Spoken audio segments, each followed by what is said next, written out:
Apakah Kak Agnes siap untuk meninggalkan segala bentuk peribadatan, benda-benda, buku-buku bacaan yang berkenaan dengan agama sebelumnya? Siap. Siap ya. Jadi segala bentuk benda-benda atau ditinggalkan. Nah, dan masuklah Islam secara sempurna. Ikuti seluruh ajarannya tapi pelan-pelan.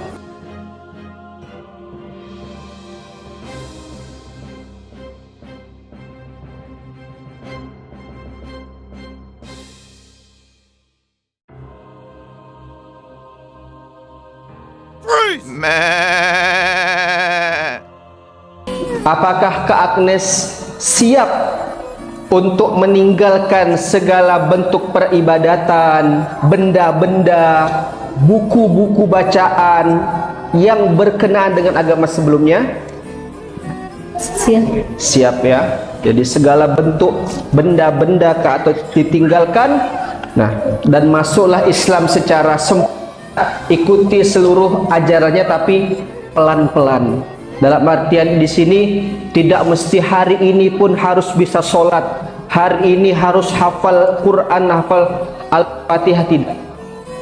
Belajar Islam itu pelan-pelan, tapi ada yang namanya progres, ada yang namanya peningkatan hari demi hari. Di dalam masuk ke agama Islam ini tentunya tidak boleh ada yang namanya pemaksaan. Nah, ya, jelas sekali di surah kedua ayat 256, la ikraha fid din, tidak boleh ada pemaksaan dalam beragama. Maka saya tanya kepada Kak Agnes nih, apakah sebelum kesini atau beberapa hari yang lalu adakah orang-orang yang memaksa Kak Agnes untuk masuk Islam? Tidak. Tidak ada ya, tidak iming-imingi sesuatu atau pekerjaan atau uang atau makanan dan lain, tidak, karena nggak boleh. Kita sebagai seorang muslim tidak boleh memaksa orang untuk masuk Islam, itu haram hukumnya.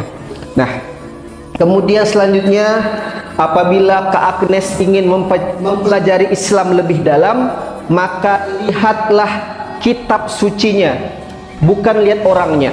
Kami ini yang banyak salahnya, banyak khilafnya, banyak dosanya. Tapi kalau lihat Islam yang asli, yang benar itu, lihat Qur'annya, lihat kitab sucinya. Itulah nilai-nilai Islam yang benar. Yang terakhir adalah tentunya setelah masuk Islam ini tentu ada ujian baru, ada cobaan baru. Mesti ada yang ngomongin atau yang menyindir atau yang mengata-ngatai, maka tetap harus mempunyai sikap sabar dan tabah dan ikhlas yang penuh, yang full, seperti itu.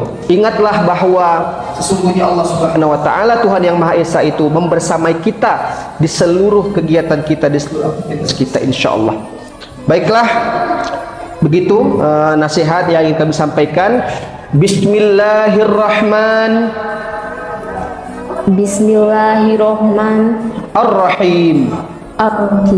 Bismillahirrahmanirrahim. Bismillahirrahmanirrahim. Asyhadu alla ilaha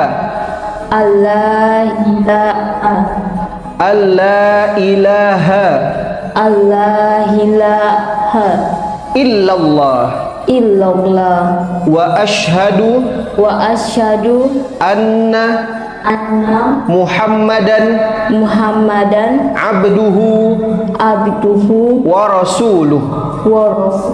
Saya bersaksi dalam keadaan sadar bahwa tiada Tuhan selain Allah, dan saya bersaksi bahwa Nabi Muhammad adalah hamba Allah dan utusan Allah.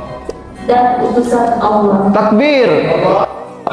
A'udzubillahi minasyaitonirrajim. Bismillahirrahmanirrahim. Allahumma shalli ala sayyidina Muhammad wa sallim radhiyallahu tabaraka wa ta'ala an kulli sahabati Rasulillahi ajma'in walhamdulillahi rabbil alamin. Assalamualaikum warahmatullahi wabarakatuh. Waalaikumsalam. Dengan Kak siapa nih? Agnes. Oh ya, Kak Agnes. Agnes Monica ya, Kak? Iya. Kalau saya tuh Dayak, tapi kalau mama tuh dulu asalnya dia Melayu, Oh. Sanda, iya dia Islam, terus ketemu sama bapak, nikah sama bapak, jadi dia ikut bapak kayak gitu. Dulu pandangan kakak sebelum masuk agama Islam, Islam itu agama yang seperti apa?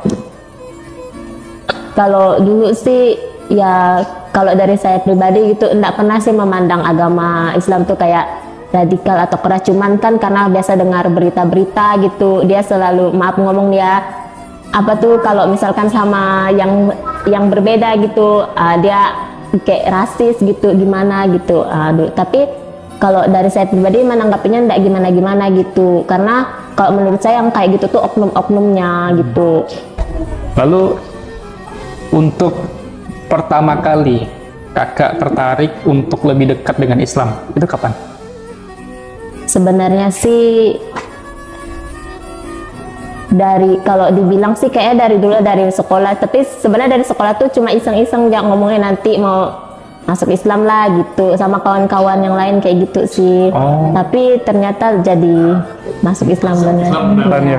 Itu karena apa? Pergaulannya Muslim kah ataupun ada hal-hal tertentu yang kira-kira buat tuh oh ternyata Islam itu enak ya gitu? Enggak karena pergaulannya sih, soalnya kan kalau kemarin tuh yang tertarik tuh gara-gara awalnya ini kan nenek kan yang kalau orang tua mama kan dia Islam, jadi biasa kalau lebaran disandai gitu kan, terus lihat mereka pakai baju gamis-gamis gitu, suka kayak gitu. Ini kan kita udah masuk Islam ya Kak ya, gimana perasaannya? Gimana ya? Apalagi sampai ini ya Kak ya, sampai mengeluarkan air mata gitu. Ya, itu pas yang mengucapkan syahadat tadi itu rasanya itu sedih gitu, yang terpapang tuh muka orang tua kayak gitu. Apa yang dipikirkan kakak ketika mendengar kata orang tua? Oh, mikirnya tuh, oh sekarang udah beda gitu sama mereka kayak gitu. Jadi ada timbul rasa sedih gitu, tapi bukan sedih kayak menyesal tuh enggak, cuman udah beda gitu. Kayak gitu sama mereka. Tapi tadi sempat izin sama orang tua? Udah tadi tuh mama yang nganter tempat kakak. Oh. Mama cuman kan dia nggak bisa datang karena dia ada kegiatan yang lain kayak gitu. Boleh Kak kasih motivasi untuk orang-orang di luar sana yang saat ini mungkin mereka masih cari iman ya? Misalkan ada orang-orang yang mu'alaf di luar sana, entah itu orang yang baru mau pengen belajar Islam, pengen masuk Islam, boleh Kak kasih motivasi apa gitu? Kalau dari sebenarnya sih kalau motivasi untuk orang lain kayaknya enggak ada, tapi untuk saya kalau bisa tuh kayak mereka orang tua juga udah pada mesan kata kalau memang udah pilih yang itu jalani, jangan setengah-setengah, mereka bilang kayak gitu. Gitu sih. Man.